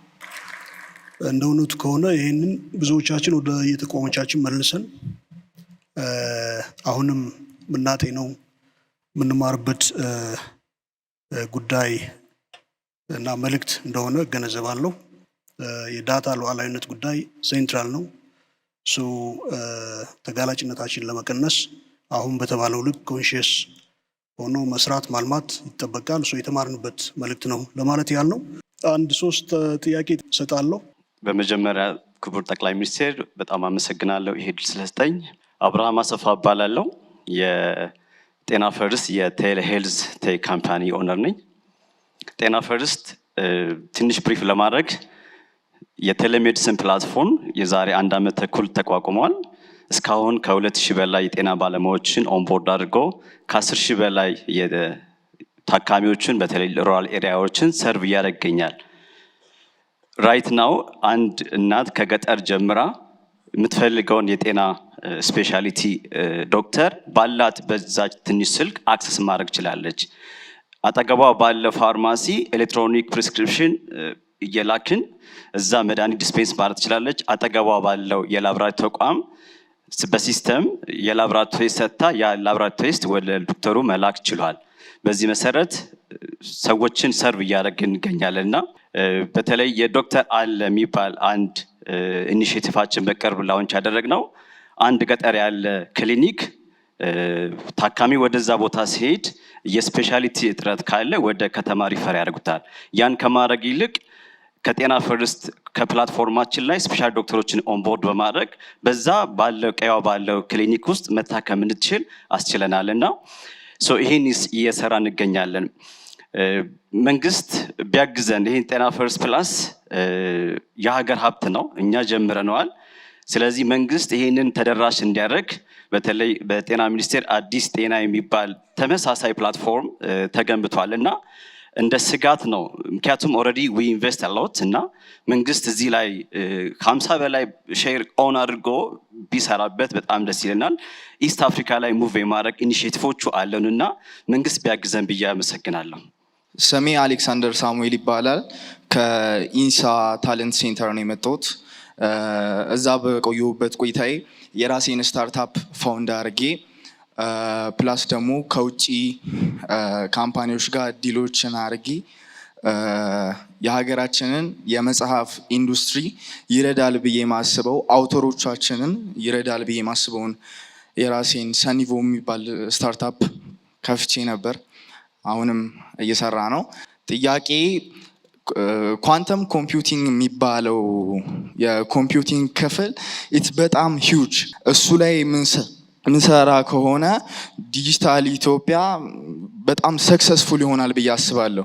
ዓለምም እየሰራችበት ስለሆነ እና እዛ ላይ እየተሰራ ያለ ስራ ካለ ቢነገረኝ እላለሁ። መልእክቴ ደግሞ እዚህ ያሉት ኢንስቲትዩሽኖች ኢንሳም፣ ኢትዮ ቴሌኮምም ኤአይም ብቻቸውን ዲጂታል ኢትዮጵያ 2013 ማሳካት አይችሉም። ሁላችንም አንድ ላይ በአንድ መንፈስ ዲጂታል ኢትዮጵያን በመፍጠር ካልተሰራ ማሳካት ስለሚከብድ ሁላችንም እንድንሰራበት እጠይቃለሁ ማለት ነው። አመሰግናለሁ። ሀዊ አቶ ሙሳ እባላለሁ። በኢትዮጵያ ቡናና ሻይ ባለስልጣን የአይሲቲ ስራ ክፍል አስፈጻሚ ነኝ። እንደ ሀገር ዲጂታላይዜሽንን በተመለከተ እኛም የቡናው ሴክተር ላይ በጣም ብዙ የሰራናቸው ስራዎች አሉ። ኢዩ ካወጣው ሬጉሌሽን አንጻር የሰራነው የቡና ዱካ መከታተያ ሲስተም አለን። ይህንን ሲስተም ላውንች አድርገናል። ይህን በተጨማሪም ደግሞ ከፋይዳ እና ከናርሌስ ከሚባለው በሚኒስትሪ ኦፍ አግሪካልቸር ጋር ካለው ሲስተም ጋር ኢንተግሬት አድርገናል። እንደ ዲፓርትመንትም እንደ ሀገርም ግን አንድ ጥያቄ አንድ ስጋት አለኝ። የመጀመሪያው ጥያቄ ምንድነው? ቡና ለሀገር ከሚያመጣው የሀገራችን የጀርባ አጥንት ከመሆን አንጻር ዲጂታሊም ብቻ ሳይሆን በተለያዩ መልኩ መደገፍ የሚገባው ሴክተር ነውና አሁን እዚህ ሁላችሁም የተለያዩ ሴክተሮችን ሰፖርት የምታደርጉ አካላት በጣም የናንተ ድጋፍ ያስፈልገናል። ኢንፍራስትራክቸሮቻችን እታች ስንወርድ ይሄንን ዱካ ለመከታተል ስራው ኢምፕሊመንት ሲደረግ ከአርሶ አደሩ ማሳ ጀምሮ ነው ይሄንን ስራ የምንከታተለውና ከኢንፍራስትራክቸር አንጻር ከ50% በታች ነው ልንል እንችላለን። ኢምፕሊመንት ለማድረግ ሬጉሌሽኑ 1 ዓመት ቢራዘምም በጣም ሰፖርት ያስፈልገናል። እሱ ላይ ድጋፋችሁን እንፈልጋለን። ሌላው ከዳታ ሶቨሬኒቲ አንጻር ደግሞ በሀገር በቀል ተቋማት እነዚህ ስፓሻል ዳታዎች እየተሰበሰቡ ነው ያለው which is good። ግን ይህንን አስታካው ዶኔት የሚያደርጉ አካላት አሉ። ፕላስ እነዚህን ስፓሻል ዳታዎች ለመሰብሰብ ፍቃድ ያገኙና እነዚህን ዳታ እየሰበሰቡ ያሉ የውጭ አካላትም አሉ። እነዚህ አካላት ስፓሻል ዳታዎቹን በሚሰበስቡበት ወቅት ግን የራሳቸው ክላውድ ሰርቨር ላይ ነው የሚቀመጠውና ይሄ ደግሞ እንደ ሴክተሩ ሰው ስጋት ይሆናል ብዬ ማስበው ስለሆነ ትኩረት ቢሰጥበት ለማለት ነው። አመሰግናለሁ። አመሰግናለሁ ክቡር ጠቅላይ ሚኒስትር፣ እንዲሁም የተከበራችሁ እንግዶች። ስሜ ቅዱስ ያሬድ ይባላል። የሀሳብ ኤአይ ፋውንደር እና ዋና ስራ አስኪያጅ ነኝ። 2 ጥያቄዎች አሉኝ። የመጀመሪያው ጥያቄ በኤአይ ኢንስቲትዩት በኩልም ሰፖርቶችን እያገኘን ነው፣ በዛ ማመስገን ፈልጋለሁ። ግን አሁን ወደ ፐብሊክ ኦርጋናይዜሽንስ ላይ የእኛን አይዲያዎች፣ የእኛን ፕላትፎርሞች፣ የእኛን ሶሉሽኖች ይዘን በምንመጣበት ጊዜ ዋት ኢዝ ዘ ሪስክ አፐታይት ኦፍ ዘ ገቨርንመንት፣ ያ ማለት ፐብሊክ ሰርቪሶች ላይ ኢምፕሊመንት ስናደርግ ሪስክን ወስዶ ያንን ኢምፕሊመንት ለማድረግ ያለው ሰፖርት ሲስተም ምንድን ነው? ኢምፕሌስ ያሉ ነገሮች አሉ። የስ ዊ ሃቭ ሲን ዳት። ፋይናንሲንግም ሊሆን ይችላል። ሰፖርት ዋይዝም ምን አይነት ሰፖርት ሲስተሞችን ዲዛይን ተደርገዋል? ይሄኛው አንዱ ጥያቄ ነው። ሁለተኛው ግን ዩዥሊ አይዲያ ሌቭል ላይ ያሉ አሁን የኛ ኤምቪፒ ነው፣ ኦልሬዲ ሶሉሽኖቹ አሉን። ሶ ይሄንን ነገር ኢምፕሊመንት አድርገን ፌይል በሚያደርግበት ጊዜ ምን አይነት ኢኔብሊንግ ሲስተሞችን ታስበዋል? አሁን ያለው ኢመርጂንግ ያለው መሬት ላይ ያለው ነገር ጥሩ ሆኖ ሳለ ግን ፌል ሲያደርግ ያን ሰፖርት ለማድረግ ምን እየተሰራ ነው የሚለውን ነገር 2 ጥያቄዎች አሉኝ። ሜቢ አንድ ልጨምር። ኤክስፓንድ ስለማድረግ ቅድም ተነስቶ ነበረ ከሀገር ውጪ። የእኛም ሶሉሽን ቬሪ ሱን ፕሮባብሊ ኢን 12 to 18 months የእኛን ኤአይ ሶሉሽን ወደ ሌላ ስዋሂሊ ተናጋሪ ወደ ሆኑ ቺቺዋ፣ ኖርዝ አፍሪካ ላይ፣ ሚድል ኢስት ላይ ላሉ ላንጉጆች ቴስት እያደረግን ነው አሁንም ያለ ነው። በዛ አንጻር ምን አይነት ሰፖርትን ለማድረግ ታስቧል የሚለው ነው። በጣም አመሰግናለሁ። ቴንክ ዩ። የዚህ አይነት መገናኘት ዋናው ዓላማ እንደዚህ ያሉ ቮይሶች ሌላ ጊዜ ለመደመጥ እድል የሌላቸው ቮይሶች ለመደመጥ እድል ስለሚያገኙም ጭምር ነው መስማቱን የፈለኩት። በአራቱም ጥያቄዎች የድምር የሆነው ሐሳብ የክሪኤቲቭ ቲንኪንግ ከሌሎች ቲንኪንጎች ያለው ልዩነት በደንብ ግንዛቤ መወሰድ አለበት። ስትራቴጂክ ቲንኪንግ ሲሆን፣ አናሊቲካል ቲንኪንግ ሲሆን፣ ሲስተሚክ ቲንኪንግ ሲሆን የራሱ ባህሪ ያለው። ክሪኤቲቭ ቲንኪንግ ማለት ልክ ወንድሜ ለጤና አንድ አፕሊኬሽን ሰርቶ በመንግስትም ይሁን በግል ያን አፕሊኬሽን የሚሰሩ ሰዎች ሊፈጠሩ እንደሚችሉ አስቦ ከነሱ በልጦና ተሽሎ መገኘት አንድ 10 ፈጥሮ በአንዱ ስኬት ማግኘት 9ኙ ደግሞ ውሃ ሊበላው ይችላል። ክሪኤቲቭ ቲንኪንግ ሪስክ ወሳጅ ነው የሚባለው ለዛ ነው። የፈጠርከው ሁሉ ገበያ ያገኛል ማለት አይደለም። የፈጠርከው ሁሉ ተቀባይነት ያገኛል ማለት አይደለም። ክሪኤቲቭ ቲንኪንግ እስካለ ጊዜ ድረስ ግን እነዛ ኮምፒት የሚያደርጉ ሰዎች የምትበልጥበት አንዱ አቅምህ ተሽለህ መገኘት ነው የሚሆን። ብዙዎቻችሁ ጋር ያየሁት አንዱ ስጋት ይሄ ነው። ሁለተኛው መንግስትን እንደ ትሬት፣ እንደ አጋዥ፣ እንደ ደጋፊ፣ እንደ ገዢ ብቻ ሳይሆን እንደ ትሬት የማየት ዝንባሌ አይቻለሁ። ለምሳሌ ወንድም ያነሳውን የጤናውን ጤና ሚኒስቴር እንደዛ መጀመሩ ጥሩ ነው። የእናንተን ሲስተም አላቀውም፣ የጤናን አቀዋለሁ። የጤና የተጀመረበት ዋናው ምክንያት አዲስ አበባ ውስጥ በጣም በርካታ ፋርማሲዎች አሉ። ሰው ድንገት ማታ ያመውና መድኃኒት ፍለጋ እዚኛው ጋር ሲሄድ የለም፣ እዛኛው ጋር ሲሄድ የለም፣ እዛኛው ጋር ሲሄድ የለም ይባላል። በአንድ አፕ የሚፈልገውን ነገር በአንድ ሰዓት ማግኘት ሲገባው 3 ሰዓት የሚቆይ ከሆነ ያ በሽተኛ ሊጎዳ ይችላል። ሪሶርሱ እያለ በመረጃ እጥረት ምክንያት የሚጎዱ ሰዎች ስላሉ ለነዛ ኢንፎርሜሽን ፕሮቫይድ ማድረግ አለብን ከሚል ነው አንደኛው። አሁን ወንድም ያነሳው በጣም ክሪቲካል ሲስተም ነው። ኢትዮጵያ ውስጥ የሜዲካል ፕሮፌሽናል በጣም ውስን ናቸው። አጠቃላይ ሳይሆን በአንዳንድ ሴክተር ላይ ያለ አቅም ውስን ነው። ለምሳሌ በጉሮሮ ላይ ባለ በሽታ 50 ሰው ብቻ ቢኖረን ያ 50 ሰው 50 ወረዳ መሄድ ስለማይችል አንድ ሴንተር ሆኖ ኬዞች ወስዶ ቨርቹዋሊ መድኃኒት አዞ በሺዎች ማዳን ይችላል። በጣም ኢምፖርታንት ሲስተም ነው። የኢትዮጵያ ጋፕ ነው። በቂ ሙያተኛ የለንም።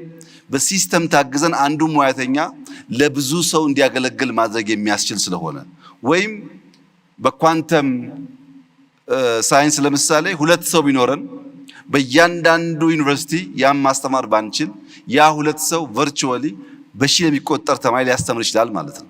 እና እንደዚህ አይነት ሲስተም በጣም በጣም አስፈላጊ ናቸው ለኛ። ብዙ ደግሞ አይደለም፣ 2 ብዙ አይደለም፣ 10 15 20 መኖር አለበት።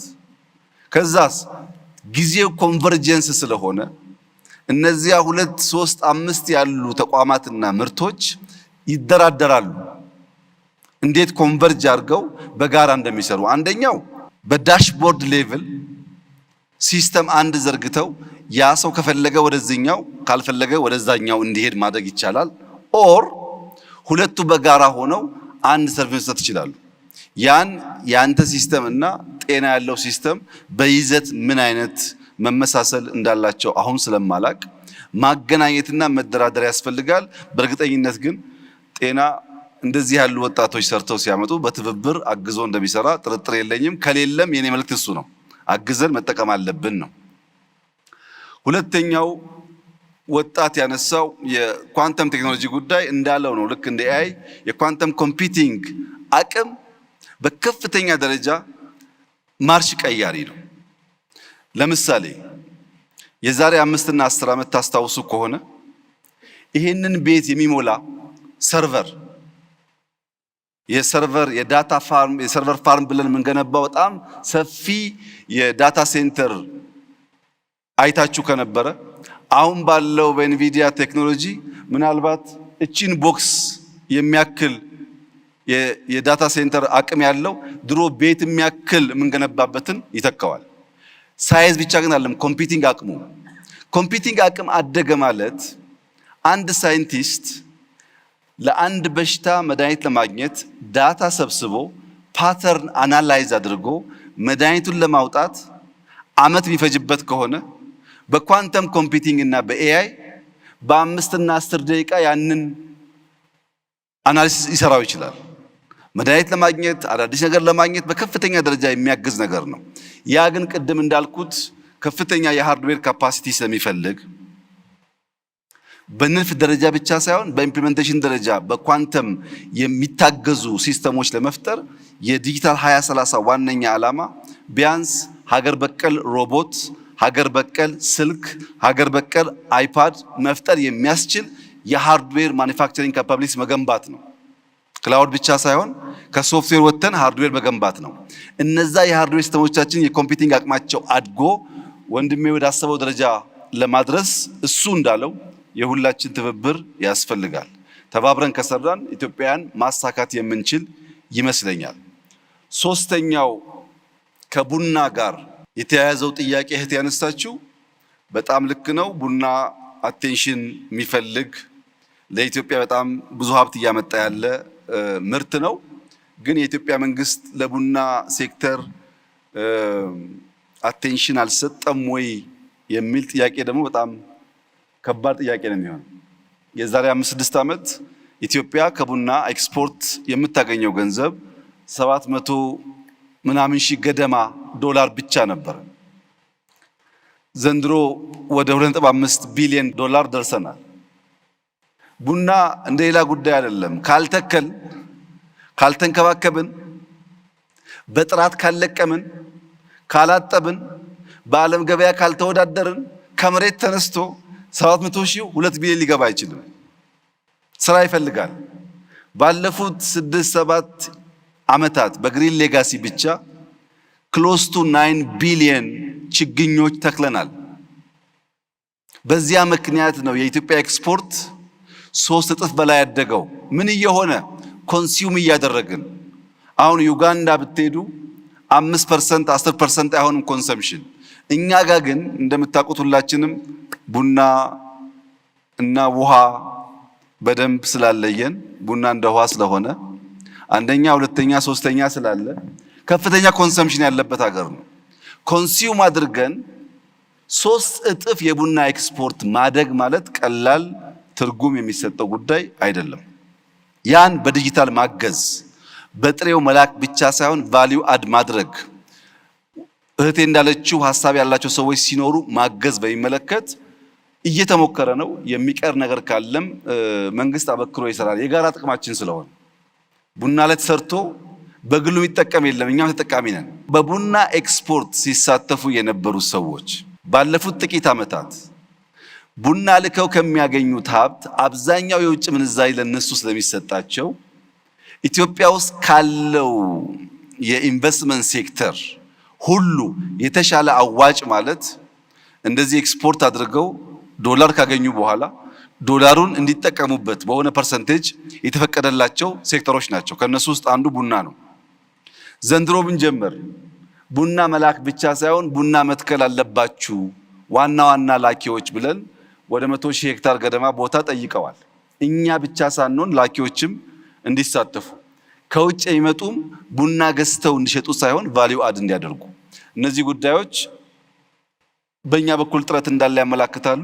ግን ጥረት ሁልጊዜ ሙሉ ስለማይሆን የሚጎል ነገር ካለ በዚህ አይነት አውድ በሚገኝ መረጃ እየተማርን ምናሻሽለው ይሆናል። የመጨረሻው ጥያቄው ጥሩ ነው፣ ስሙ ግን ችግር አለበት። ቅዱስ ያሬድ ነው ያለው። ነጠብቄ የነበረው ሙዚቃ ፈጥሮ እንደሆነ ብዬ ነበር።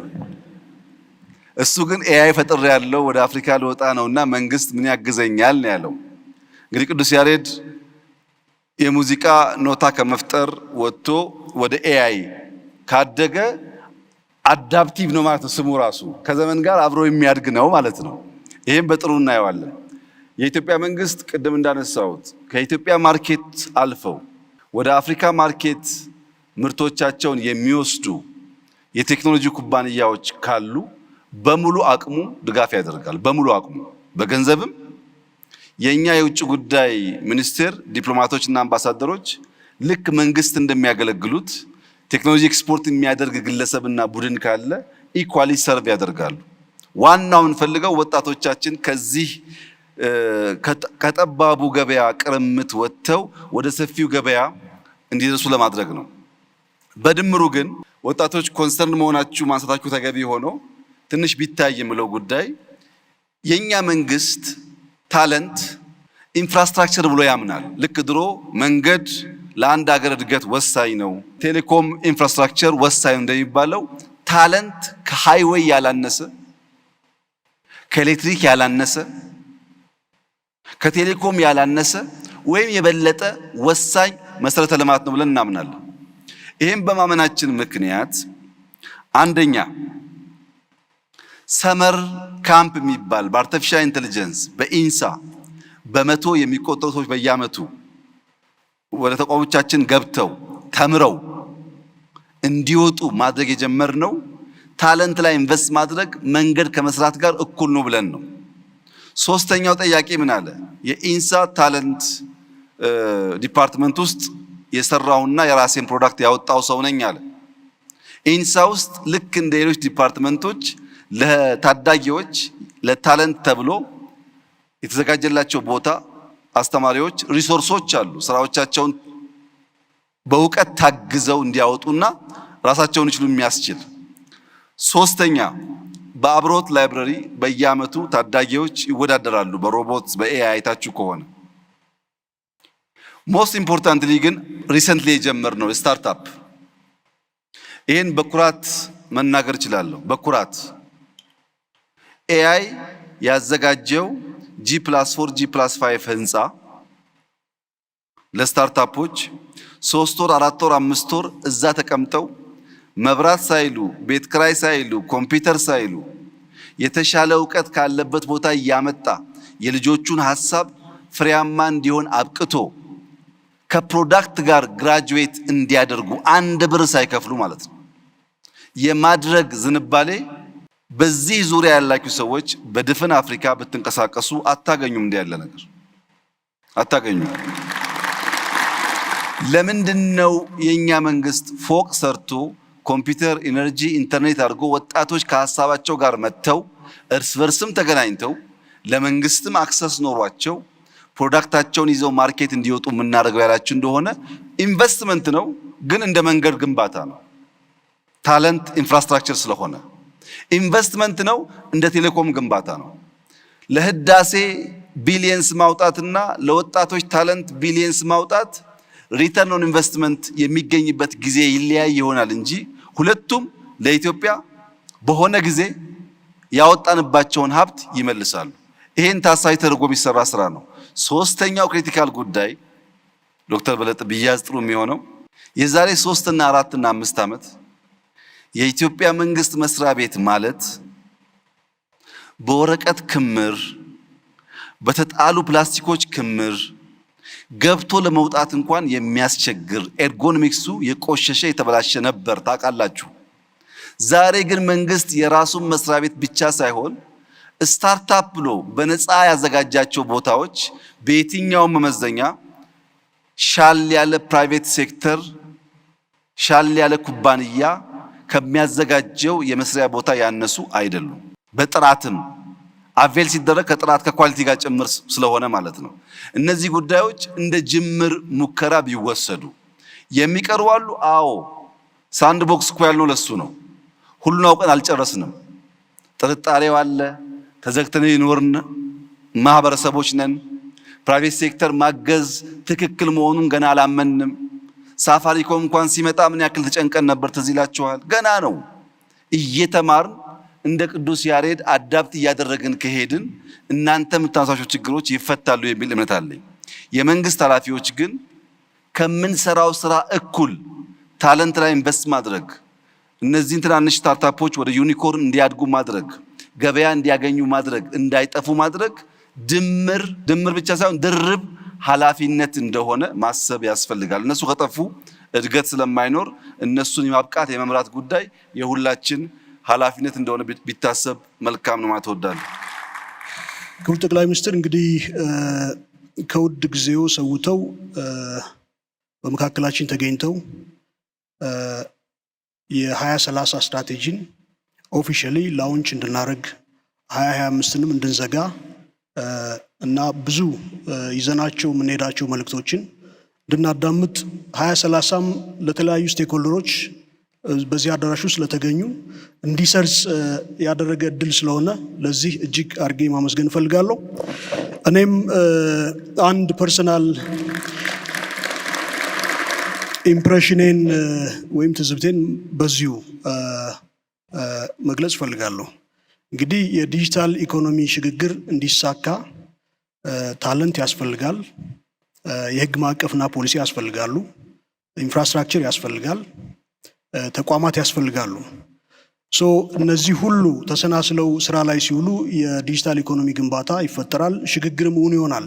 ግን ደግሞ አንድ መሰረታዊ ፋክተርም ይኖራል። ክቡር ጠቅላይ ሚኒስትር፣ እኔ አብሬ በቆየሁባቸው በዘለቁባቸው ዓመታቶች በጣም ኢምፕረስ ካደረገኝ ጉዳይ ውስጥ ለቴክኖሎጂ ያላቸው የቀረበ ቴስትና ፕሮፊሸንሲ በእርግጥም ኢትዮጵያ ውስጥ የዲጂታል ኢኮኖሚ ሽግግር እንዲሳካ አንድ ልዩነት የሚፈጥር ፋክተር መሆኑን በዚሁ አጋጣሚ መናገር ፈልጋለሁ። ይሄ ትልቅ እድል ነው እና መመስገን ፈልጋለሁ። ይሄን ካልም በኋላ የመጨረሻ እንግዲህ ስንሄድ መልእክት ይዘን መሄድ መቻል አለብን። እንዳልኩት የተለያዩ ባለድርሻ አካላት እዚህ ተሰይመዋል። ሁሉም በየፊናው መልእክቱን ይዞ ሄዶ 2030ን እንዲተገብር ይጠበቃልና የመጨረሻ የመዝጊያ መልእክት እንዲያስተላልፉ ጋብዛለሁ። አመሰግናለሁ። እሺ፣ በጣም ነው የማመሰግነው ዶክተር በለጠ። መጀመሪያ መልእክት ያለኝ ለመንግስት የስራ ኃላፊዎች ነው።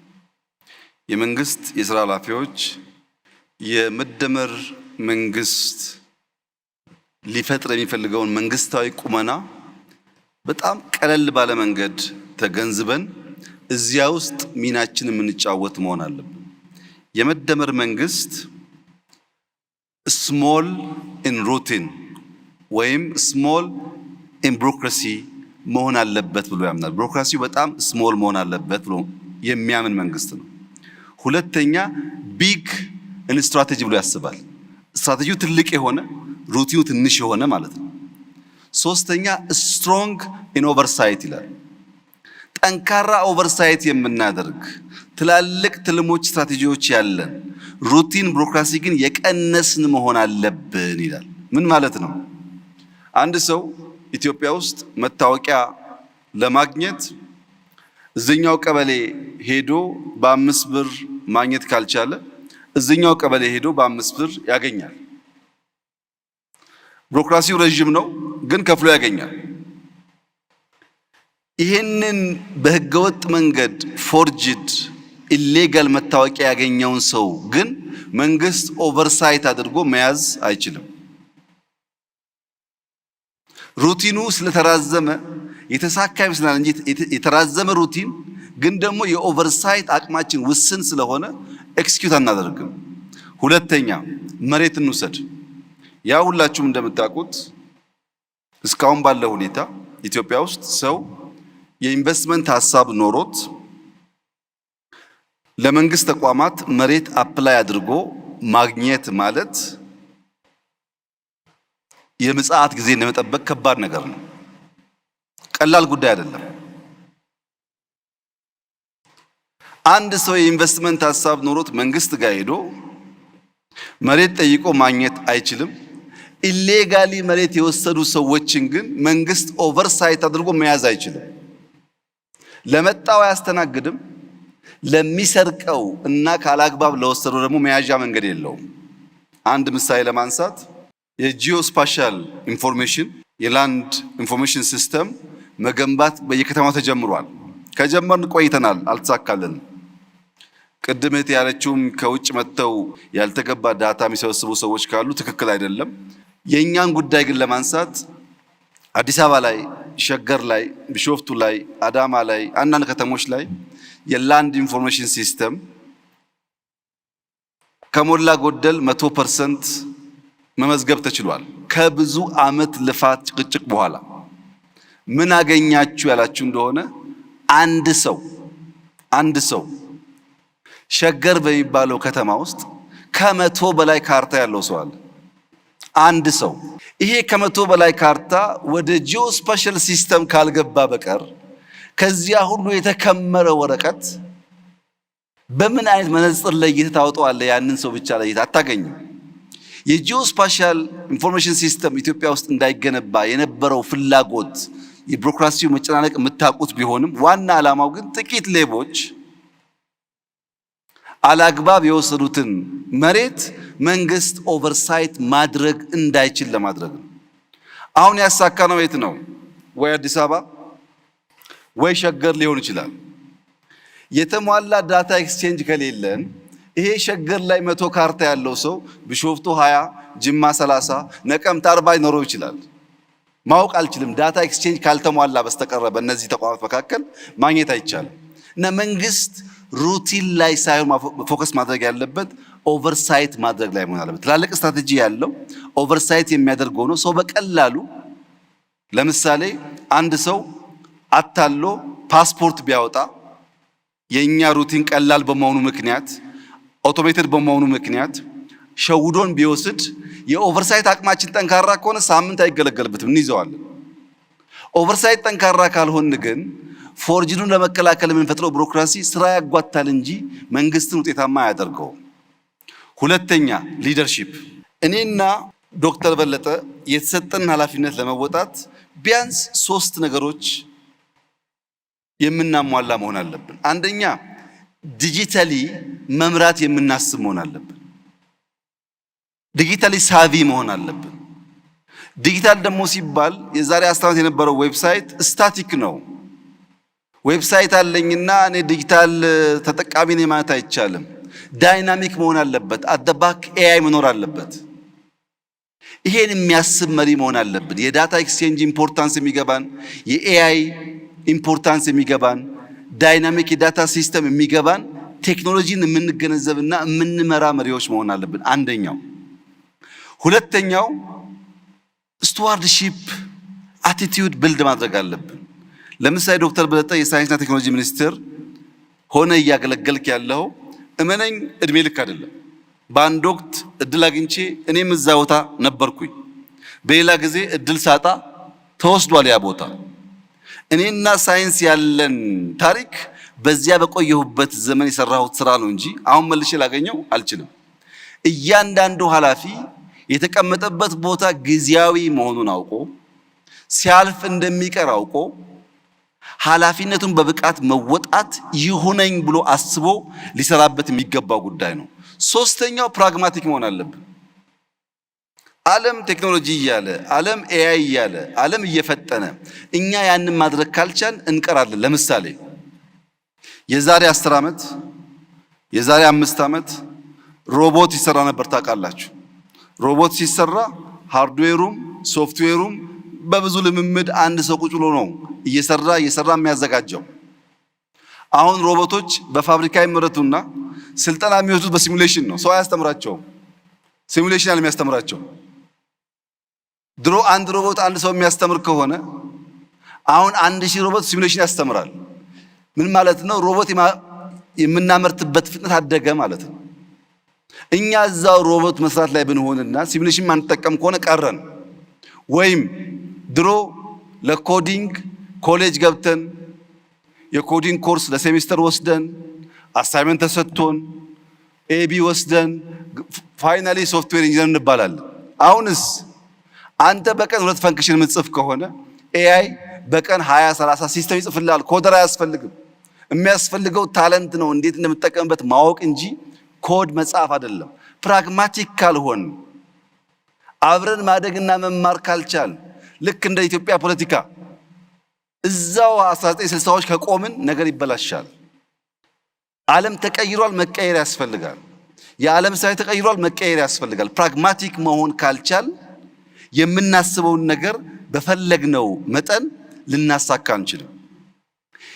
መንግስትና ሊደርሺፕ ሶስት ጉዳዮች አላቸው ካልኩ በኋላ እያንዳንዱ ዜጋ፣ እያንዳንዱ ወጣት፣ እያንዳንዱ ሰው ደግሞ መጀመሪያ ቢዩቲፉል የሆነ ማይንድ እንዳለው ማመን አለበት።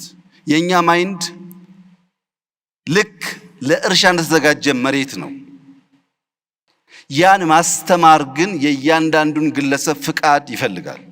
እኔ የራሴን ጭንቅላት ለማስተማር ካዘጋጀሁት ባስተማርኩት ልክ ይሰራል። ጭንቅላታችን ማስተማር ካልፈቀድና ካልወደድን ደግሞ ዓለም ሲሄድ እንቀራለን። ያ እንዳይሆን ይሄን ቢዩቲፉል ማይንድ በማስተማር ሁላችን ተባበር፣ በትብብር እንመን፣ በመደበቅ ሳይሆን በመተባበር እንመን።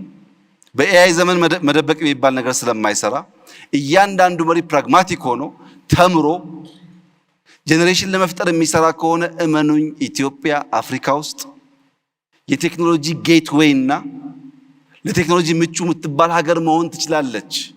ያ እንዲሆን ግን እያንዳንዳችን ፈቅደን መማር፣ ለተማሩት ደግሞ አስቻይ ሁኔታ መፍጠር ያስፈልጋል። ያንን ካደረግን ዲጂታል 2030 ተአምራዊ ነገር ይዞ እንደሚመጣ ጥርጥር የለኝም። በ2036 በአፍሪካ ትልቁ ኢኮኖሚ የሚሆነው የኢትዮጵያ ኢኮኖሚ ነው። ይሄን ለማመን የሚቸገሩ በርካታ ሰዎች እንዳሉ እገምታለሁ። አልፈርድባቸውም። ለምን? ፕራግማቲክ አይደሉማ። አሁን ካለው ዓለም ጋር ራሳቸውን ለማስተማር ዝግጁ አይደሉም። ያ ባይሆን ኖሮ ዲጂታል 2025 ስንል ኢሉዥን ነው ያሉ ሰዎች ኢትዮጵያ ውስጥ 55 ሚሊዮን ሰው ቴሌብር ይጠቀማል ሲባል ሲሰሙ በጣም አስደናቂ ነገር ነው። ፋይዳ የሚባል ዲጂታል አይዲ የዛሬ 5 ዓመት 10 ሰው የሌለው ዛሬ 30 ሚሊዮን ሰው አለው ሲባል ተአምር ነው። 5 ሚሊዮን ኮደርስ ኢትዮጵያ ውስጥ እንፍጠር፣ ታለንት ላይ ኢንቨስት እናድርግ ብለን 2 ሚሊዮን ገደማ ማሳካታችን ሚራክል ነው። 2 ሚሊዮን ሰው በሚቀጥለው 3 ዓመት 2 ዓመት 5ቱን ካሳካን የብዙ አፍሪካ ሀገር ፖፑሌሽን 100% ሰው ዲጂታሊ የሆነ ነገር ማድረግ የሚችል ፈጠርን ማለት ነው። ለዚህ ነው በአፍሪካ አንደኛ ምን ሆነው ነገ ላይ ኢንቨስት አድርገን ነው። ዛሬ ባለው ሁኔታ ብቻ አይደለምና ተባብረን ኢትዮጵያን ከድህነት የምናወጣ ከችግር የምናወጣ መልኳን ውበቷን የምንገልጥ ሰርተን በታሪክ የምንታወስ ሰዎች እንድንሆን በመደመር እሳቤ በጋራ ሀገራችን እንድናለማ አድራላችሁ ፈልጋለሁ። እጅግ አድርጌ አመሰግናለሁ። እጅግ አድርገን እናመሰግናለን። በጣም አድርገን እናመሰግናለን። ክቡር ዶክተር አብይ አህመድ የኢፌዴሪ ጠቅላይ ሚኒስትርና ያሉትን ክቡር እንግዳ እንዲሁም ክቡር ዶክተር በለጠን በክብር ተቀበሉልን።